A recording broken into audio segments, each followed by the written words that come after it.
1. Sam Darnold showed why people have been touting him as a potential number 1 NFL draft pick and why people think he should return to school.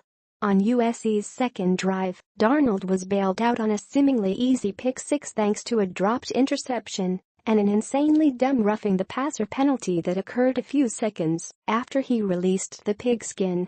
Later in the drive, the Wildcats capitalized on an egregious Darnold throw, with the Trojans' quarterback rolling out to his right on Arizona's 1-yard line and unleashing a touch pass gone wrong right to cornerback Dane Cruikshank in the end zone. It was a terrible throw that was an even worse decision, especially since it happened on second down. 2 offensive possessions later, good Darnold appeared, staying in the pocket and unloading a perfect dart to an open Stephen Mitchell Jr. in the end zone to make it 21-3 Trojans in the second quarter. The dime wasn't even Darnold's best throw of the night. After Arizona turned a 28-6 score into a tie game at 35, the redshirt sophomore led his team down the field on a flawless 7-play, 72-yard scoring drive. Facing a critical 2nd and 14, Darnold dropped a 33-yard beauty to tailback Ronald Jones too near the sideline, while moving to his left. There are very few professional quarterbacks who can complete a throw with that level of difficulty, let alone a collegiate signal caller. Darnold completed 10 of his 11 attempts in the second half on an array of different throws, whether it came under pressure, inside the pocket, outside the pocket, touch passes or balls with more juice on them. It was arguably Darnold's best half of the entire 2017 campaign. 2. Khalil Tate consistently made opposing Pac-12 defenses look silly during his monster October. USC defensive coordinator Chauncey Pendergast dialed up a great scheme to limit Arizona's dual-threat quarterback, and his players executed it brilliantly early on. USC's defense was focused on stopping Tate as a runner and dared him to beat the unit with his arm. The Trojans positioned extra men in the box and left their cornerbacks in one-on-one coverage. USC effectively dialed up pressure to disrupt Tate's rhythm, with safety Marvell Tate's delayed blitzes in particular achieving significant damage. The Wildcats had given up 5 sacks on the season coming into this game and allowed Tate to be sacked 5 times Saturday night. On runs, USC clogged the gaps and did a great job holding the edges to contain Tate. As a result, it was a nightmarish first half for Arizona.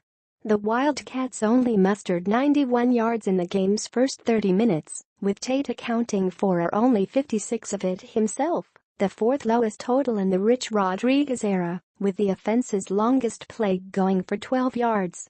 Tate averaged 13.5 yards per play in 4 October contests, which made USC stopping the explosive play so impressive.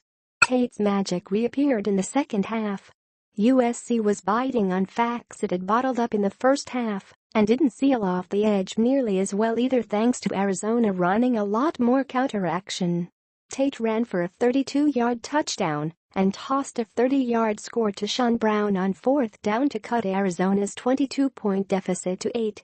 After USC responded with a touchdown to make it a 15-point lead in the fourth quarter, Tate led his Wildcats to 2 touchdowns and 1 two-point conversion to tie the Pac-12 bout at 35.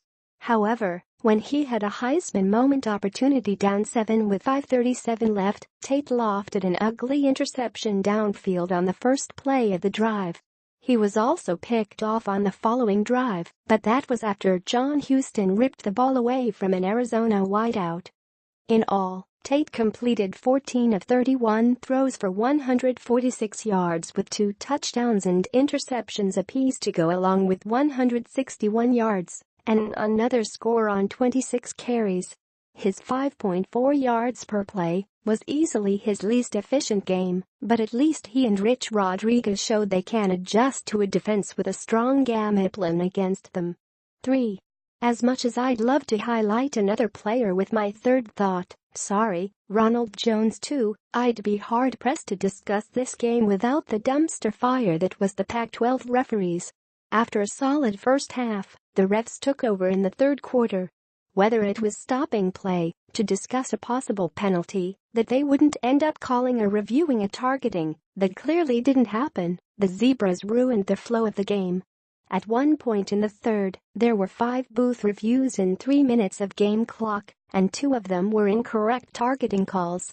The mild-mannered Clay Helton was whistled for an unsportsmanlike conduct after running onto the field pleading with the refs to review a potential Tate fumble. Sure enough, the original ruling of Tate being down was overturned, but the penalty was regardless upheld. USC was flagged for a bizarre taunting penalty after a play that would have resulted in an Arizona 4th down, but kept the drive alive instead. Pac-12 refs needlessly turn exciting football games into a time-draining experience, and it's a major issue that Pac-12 Commissioner Larry Scott needs to address going forward because of how much it hurts the product.